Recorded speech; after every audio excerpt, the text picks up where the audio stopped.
right, Sophia Burciaga. Wow, state champ here, 2A.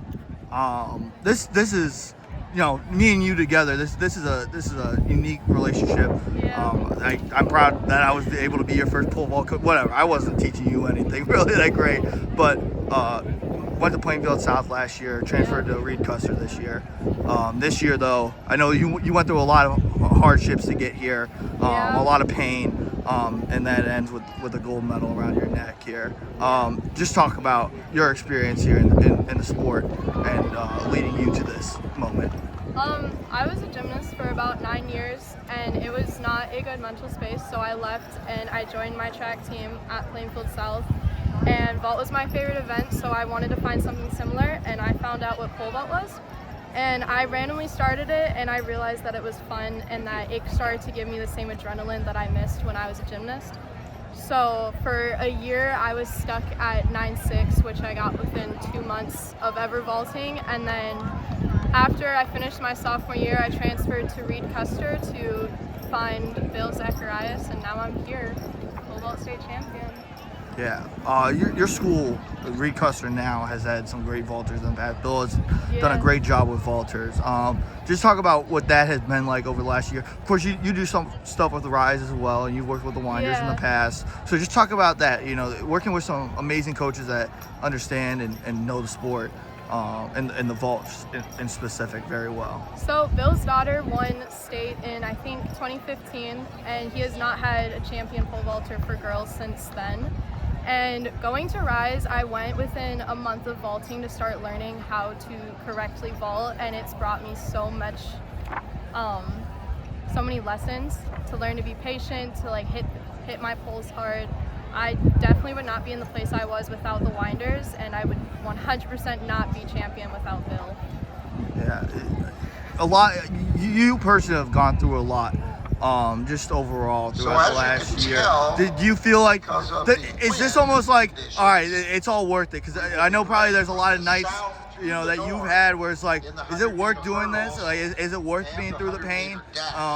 Yeah, just talk about, how you felt once that moment happened and you got crowned the state champion. Yeah, so when I first started at this school for indoor, I did not have good practices. I was getting rejected on my poles almost every practice. And I was really scared if the decision I made to switch schools was the right one. And I did think about going back, but ultimately it was a good decision to stay because I went into this outdoor season with 9.6 and I've shot up almost 2-3 feet within a couple months. So it's just insane how far I've gone for this. And it is worth it. As much as it hurts mentally and physically, it's insane how much it's improved. So did you think, when you were growing up that your path to success, like in college, would be as a gymnast, and now it's changed basically then? Yeah, so I grew up my whole life. I started gymnastics when I was 7, and until then I'm like, this is it. I thought I was gonna go to college for it. I was already figuring out what colleges I wanted to go to.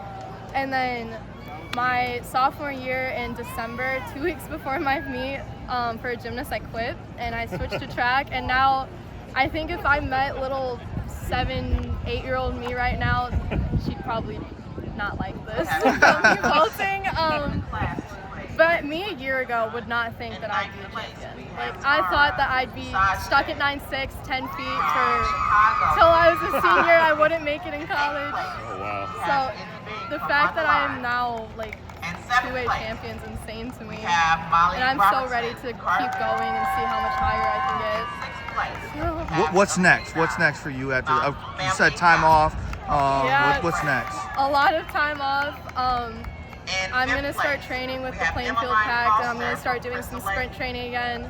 And in July, I'm going to start hurdling again because I stopped doing that outdoor this season because it was just too much on my body.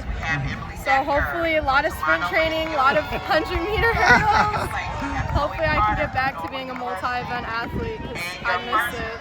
Awesome. It gets a little boring just doing one event. So. Sounds like you're going to be a heptathlete someday. Absolutely not. No, I'm not a distance runner at all. Okay. But I'm perfectly fine doing 100 hurdles and vaulting, maybe a 1 or 200. I'm good with that. But I'm so happy with how much this has brought me. I never would have thought. Even this morning, I'm like, is this really gonna happen? Like, I was hoping for top 3 this morning. I would, back of my mind, did not think this was gonna happen. So I'm so And now happy you with can how see today we went. have the 100-meter Awesome, Sophia. hurdles. Well, congratulations. So, like, this is a huge moment, and knowing you, like, you deserve it. You've been through so much. I'm so proud of you, and yeah, it's awesome seeing this. Congrats. Thank you. State